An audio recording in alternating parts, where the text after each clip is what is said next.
A maldição das terras encharcadas. Era uma noite sufocante em Jalisco.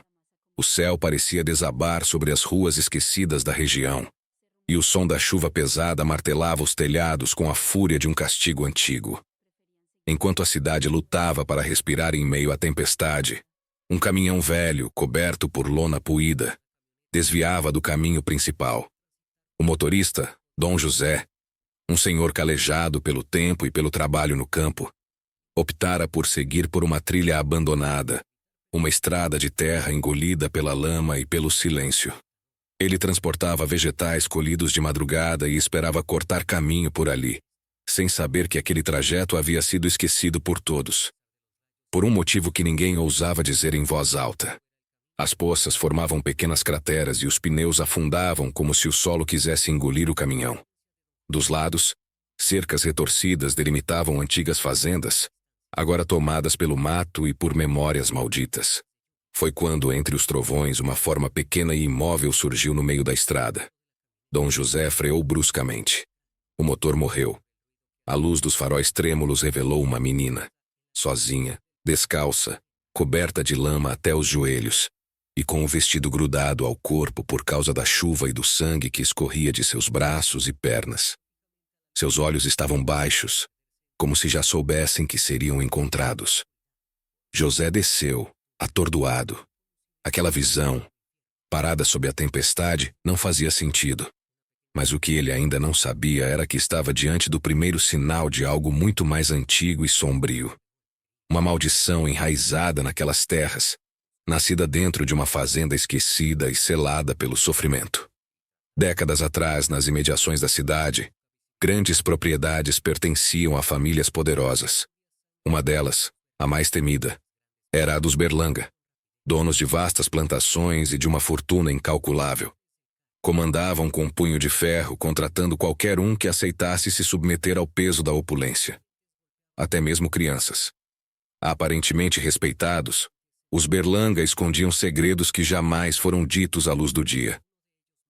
Entre luxos e promessas de trabalho escondiam gritos, desaparecimentos e pactos que, segundo os mais antigos, ainda ecoam nas noites de chuva, exatamente como aquela que José enfrentava. E tudo começou com uma criança no meio da estrada. A verdade escondida por trás da riqueza dos Berlanga. Durante décadas, moradores da pequena região rural sussurravam entre si uma dúvida incômoda. Como uma família tão rude, sem qualquer traço de refinamento, acumulou tamanha fortuna em tão pouco tempo? Alguns acreditavam que a resposta estava em alianças obscuras, acordos silenciosos com forças e pessoas que preferem a escuridão à luz do dia. Os mais corajosos murmuravam que seus negócios floresceram da noite para o dia, como se algo tivesse sido entregue, em troca de algo pior. Curiosamente, entre os empregados da vasta propriedade dos Berlanga, era comum ouvir elogios tímidos. Diziam que os patrões eram generosos, pagavam acima do comum e até ajudavam financeiramente quem mostrasse lealdade. Mas havia um preço escondido por trás da aparente bondade. Gritos abafados, ordens murmuradas atrás das paredes, e uma estranha presença que parecia habitar os corredores da casa principal. A influência da família crescia junto com a desconfiança. Patrulheiros passavam com frequência pela entrada da fazenda, sempre em silêncio. Médicos do vilarejo estavam sempre à disposição dos Berlanga, mesmo nas horas mais improváveis. E até autoridades importantes, com seus ternos alinhados e olhares vazios, faziam visitas discretas carregadas de tensão. A pergunta permanecia no ar como o cheiro de madeira úmida. Por que pessoas com tantos recursos permaneceriam isoladas, em um local esquecido, longe de tudo? A resposta parecia estar no coração da fazenda e nos rostos daqueles que ali trabalhavam. Empregos eram oferecidos com frequência. Havia funções para todos, desde colher, cozinhar, limpar, cuidar dos jardins, até funções menos claras, que não se sabia ao certo o que envolviam. Com o tempo, muitos aspiravam subir de posição. Dizia-se que, se fosse escolhido por um dos Berlanga, você ascendia. Seria levado para longe para estudar, trabalhar e mudar de vida. Mas os que partiam, nunca mais voltavam. Familiares recebiam promessas de que tudo estava bem. Alguns diziam ter recebido dinheiro por algum tempo, mas logo o silêncio absoluto tomava conta. E qualquer tentativa de questionar os senhores da fazenda era recebida com hostilidade. Os que insistiam eram expulsos brutalmente, como se tivessem tocado em algo proibido. Com o passar dos anos, o número de trabalhadores aumentava de forma inquietante. Crianças, jovens, adultos, todos eram aceitos. E pouco a pouco, a fazenda parecia crescer como uma entidade viva, alimentada por sonhos quebrados, segredos enterrados e uma escuridão que jamais deixava o local. O silêncio que tomou a cidade. Com o passar dos anos, o que antes eram apenas sussurros virou um grito mudo. Ninguém mais retornava. Aqueles que um dia partiram com promessas de uma nova vida jamais deram sinal de existência. Nenhuma carta, nenhum telefonema. Apenas o esquecimento. Subitamente, a antiga fazenda deixou de convocar novos trabalhadores. Foi então que algo começou a mudar drasticamente. Os que restaram passaram a viver sob uma vigilância constante. Agora, dia e noite, estavam disponíveis para cumprir ordens severas, com a obrigação de manter absoluto silêncio sobre tudo o que viam, ouviam ou temiam. Um manto denso e invisível desceu sobre o vilarejo. O ar parecia mais pesado, como se impregnado por algo impuro. As ruas, antes movimentadas por crianças e feiras, tornaram-se desertas. Quase todos os jovens haviam desaparecido. Os que restaram eram velhos demais para fazer algo, ou para tentar escapar. Enquanto isso, o crime crescia como erva daninha. Roubos, sumiços, vozes na madrugada e vultos nos becos viraram rotina. Mas, curiosamente, nenhuma dessas tragédias alcançava os donos das grandes propriedades, especialmente os Berlanga, que pareciam enriquecer a cada novo desaparecimento. E quanto mais dinheiro tinham, mais obscuros se tornavam.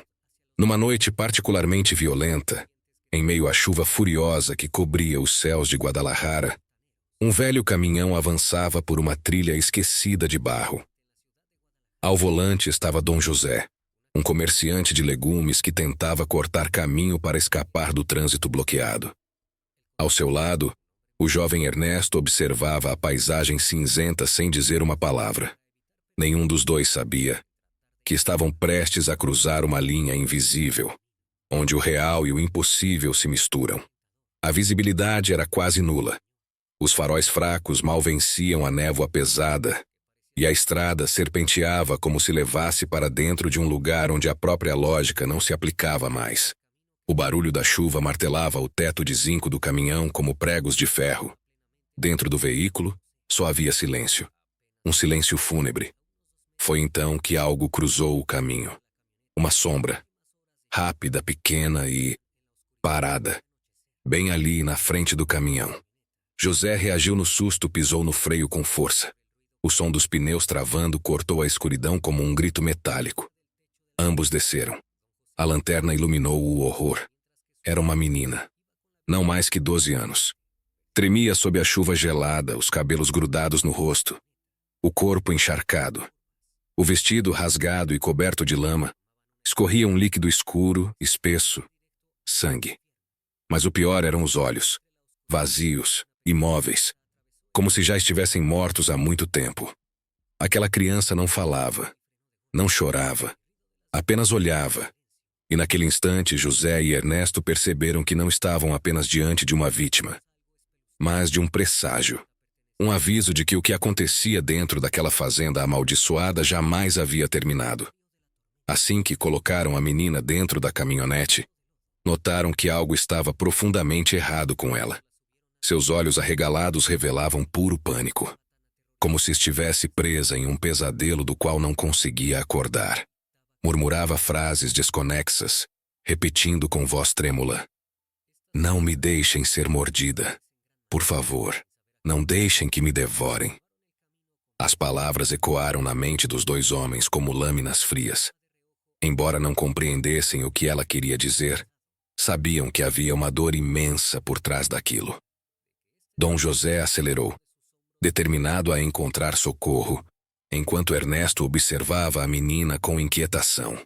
Só então notou um fio espesso e escuro escorrendo pelo braço dela. Com extrema cautela, ele afastou um pedaço rasgado do vestido. O que viu o fez recuar com um nó no estômago. Um pedaço de carne havia sido arrancado brutalmente do ombro da garota. Não era um ferimento comum.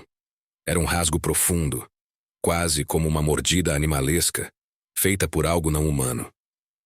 A menina tremia, não só de frio, mas de puro terror. Suas lágrimas misturavam-se com a água da chuva em seu rosto pálido.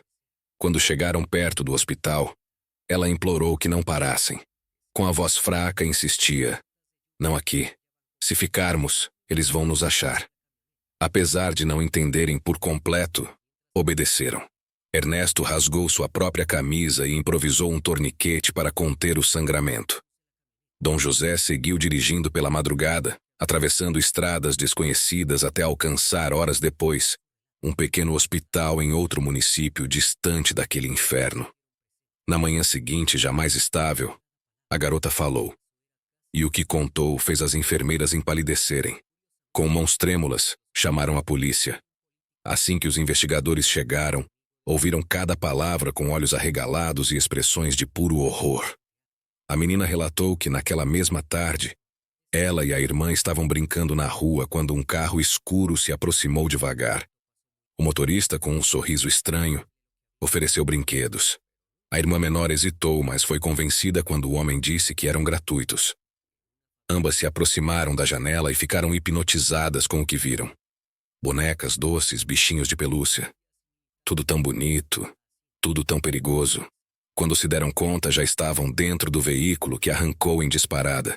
Foram levadas direto aos fundos da misteriosa propriedade dos Berlanga. Portões de ferro se abriram como se soubessem que alguém muito esperado havia chegado. Servas surgiram do nada. Agarraram as crianças sem dizer uma única palavra e as arrastaram para dentro de um casarão antigo. Desceram por um corredor úmido até chegarem a um porão. E ali, o fedor era insuportável. Cheiro de mofo, sangue e podridão impregnava o ar. De repente, 2 homens surgiram das sombras. Um deles agarrou a irmã mais nova. A menina mais velha tentou resistir. Gritou. Lançou chutes e socos, mas nada adiantou. A partir dali, tudo o que ela lembrava eram gritos, dor e a presença de coisas. Coisas que pareciam humanas, mas não eram. Foi então que, como sombras escorrendo pelas paredes do abismo, os herdeiros mais jovens da linhagem Berlanga emergiram do fundo daquele porão maldito. Suas idades variavam entre a puberdade e o início da juventude, mas havia algo podre em seus sorrisos.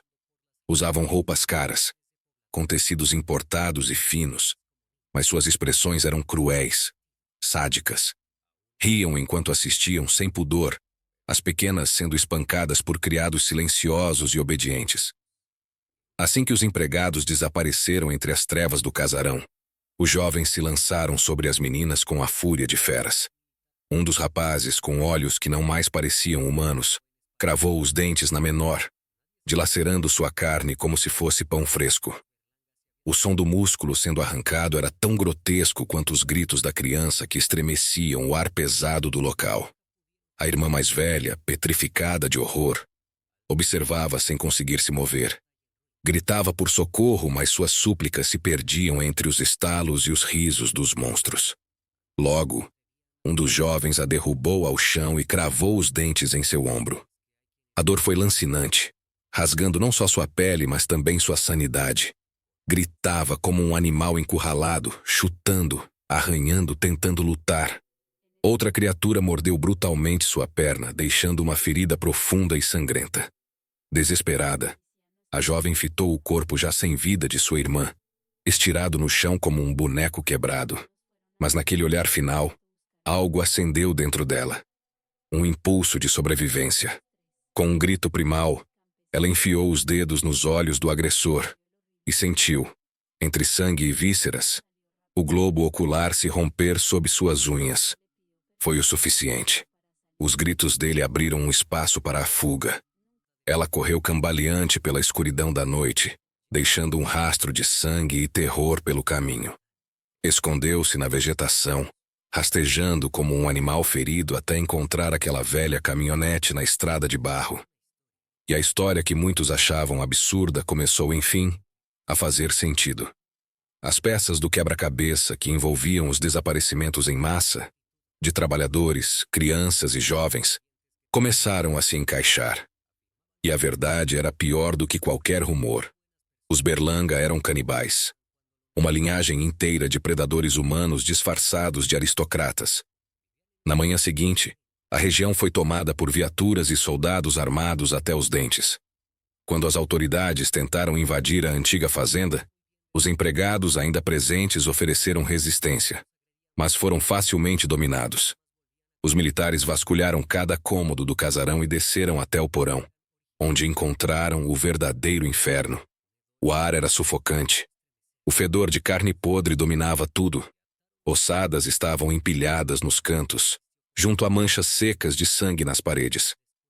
No centro da sala, havia freezers industriais. Dentro deles, pedaços de corpos humanos, braços, pernas, cabeças, tudo cuidadosamente armazenado. Aquilo não era apenas um lar. Era um matadouro. Todos os criados foram detidos e interrogados. Mas a família Berlanga havia desaparecido sem deixar vestígios. Sumiram como neblina ao nascer do sol. Nenhum dos empregados ousou denunciá-los. Nenhum vizinho disse uma palavra. O medo era maior que qualquer senso de justiça. Com o tempo, a propriedade foi abandonada, mas sua presença permanecia. Os moradores evitavam passar por lá após o anoitecer. E então começaram os relatos. Gritos sufocados ecoavam pelas madrugadas. Figuras encapuzadas surgiam entre as árvores. E o mais aterrador: várias pessoas juram já ter visto um rapaz sem olhos vagando pelo matagal, com o rosto e as roupas cobertas de sangue seco, como se ainda procurasse por quem o feriu. Se você chegou até aqui, respire fundo. Você acaba de ouvir mais um relato sombrio entre os muitos que assombram este canal. Inscreva-se no News Web Doc, ative o sininho, deixe um comentário e compartilhe o vídeo. Isso vai ajudar muito nosso canal a continuar trazendo casos como este. Aqui, os seus pesadelos ganham voz. Até a próxima história. Boa noite. Se puder dormir.